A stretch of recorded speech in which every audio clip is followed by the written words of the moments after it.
푸드 산업에서 많은 혁신이 일어나고 있는데 그 혁신을 대중에게 전파시키는 데 커뮤니케이션의 역할 정말 중요하다는 거 여러분들 배우셨죠? 이번 시간에는 지난 시간에 이어서 브랜드 커뮤니케이션의 혁신이 얼마나 중요한 영향을 주는지를 구체적으로 살펴보겠습니다.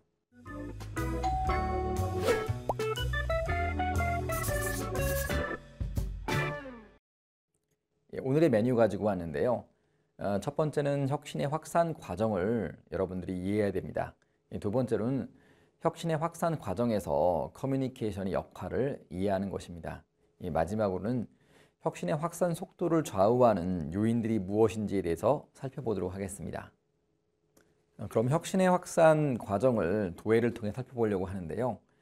특정한 조직이 있습니다. 이 조직은 푸드 제품이나 서비스를 개발하고 시장에 내놓는 그런 조직이라고 볼 수가 있겠죠. 이 조직이 직접적으로 소비자에게 광고나 마케팅을 할 수가 있는 반면에 인플루언서를 통해서 광고와 마케팅을 할 수도 있겠죠. 이렇게 인플루언서를 통한 마케팅 메시지나 또는 직접적인 마케팅 메시지가 소비자한테 도달을 하게 되면요. 이 소비자들이 이 마케팅 메시지를 수용을 할지 거부할지를 결정하게 됩니다. 수용을 한 경우에는 혁신의 확산이 이루어지는 것이고요. 이 거부를 하게 되면은 혁신이 확산되지 않는 그런 과정을 볼 수가 있는 것이죠. 이 수용하는 사람들 늘리고 거부하는 사람을 줄이는 것이 혁신의 확산을 위한 커뮤니케이션에서 가장 중요하다고 볼 수가 있겠습니다. 자, 그러면은 대중에게 우리의 혁신적인 제품과 서비스를 알려야 하는데 무엇이 과연 확산의 속도를 결정할까요? 첫 번째는 공급 업체의 경쟁력이 우수할 때입니다. 아주 큰 기업이고 경쟁력 있는 기업인 경우에는 물론 이렇게 혁신하는 것들이 쉽겠죠. 두 번째는 공급자의 명성이 우수할 때입니다.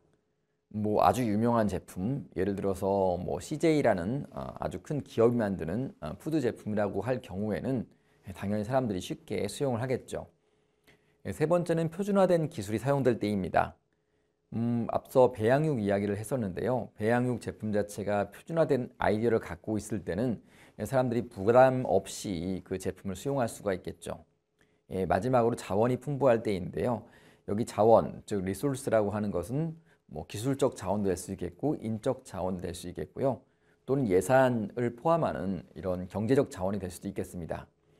이런 리소스가 풍부할 때 당연히 마케팅을 공격적으로 할 수가 있겠죠. 이와 같은 원인들에 의해서 확산의 속도가 결정되는 것입니다. 자, 그러면 로저스의 혁신의 확산 의사결정 모델을 중심으로 해서 우리가 이 혁신이 어떻게 확산되어 가는지, 커뮤니케이션이 어떻게 영향을 주는지를 살펴보려고 합니다. 우선 지식인데요. 사실 소비자가 신제품에 대한 지식을 이해하는 것은 상당히 어렵습니다. 그렇기 때문에 우리가 어떻게 특정 제품이나 서비스를 활용해야 되는지 정보 제공하는 것이 상당히 중요한 것이죠. 특히 사람들이 어떤 마케팅 자극을 이해하고 해석하는 방법은 개인의 특성에 영향을 많이 받습니다. 그래서 개인에 대한 연구도 필요한 것이죠. 네, 그럼 예를 들어서 한번 설명해 보려고 하는데요. 1977년에 처음 선보인 나랑드 사이다입니다. 나랑드 사이다는 롯데의 칠성사이다와 비교했을 때 첨가물이 없고요. 칼로리도 전혀 없는 0% 칼로리 사이다로 차별점을 소구했습니다. 초반에는 스타가 없이 제품을 강조해서 업계에 신선한 자극을 주었는데요. 이후에는 스타 마케팅까지 벌였습니다. 하지만 반응은 그다지 좋지는 못했는데요. 당시 고전했던 동아 오츠카의 나랑드 사이다는 2011년 비교 광고로 다시 시장에 컴백했는데요. 사실 이 비교 광고는 국내 비교 광고가 본격적으로 허용되기 전인 1990년대 후반에 칠성사이다가 코카콜라에 대응했던 비교 광고를 패러디했다고 볼 수가 있겠습니다. 탄산음료 시장에서 입지를 굳힌 이런 코카콜라에 대응하기 위해서 칠성사이다는 일종의 비교 광고를 선택을 했는데요. 이 나랑드 사이다는 이 아이디어를 차용을 해서 비교 패러디 광고를 만들었습니다. 그러면은 이 영상을 함께 보시면서 이야기를 이어가 보겠습니다. 맑고 깨끗한 이미지만 드시겠습니까?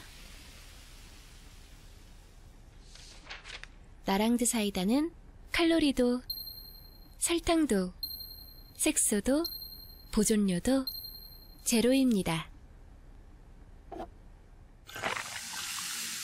맛있는 제로 칼로리. 나랑 사이다.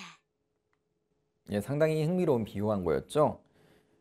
칠성 사이다를 직접적으로 이야기하면서 그 속성을 나랑드와 아주 지식적으로 비교했다고 볼 수가 있겠습니다.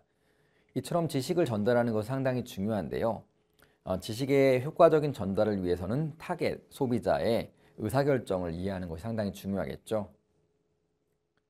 자, 그 다음 설득 이야기를 해보겠습니다. 설득은 사람의 마음이나 행동을 바꾸는 것을 의미하는데요. 혁신에서 설득이 중요한 이유는요.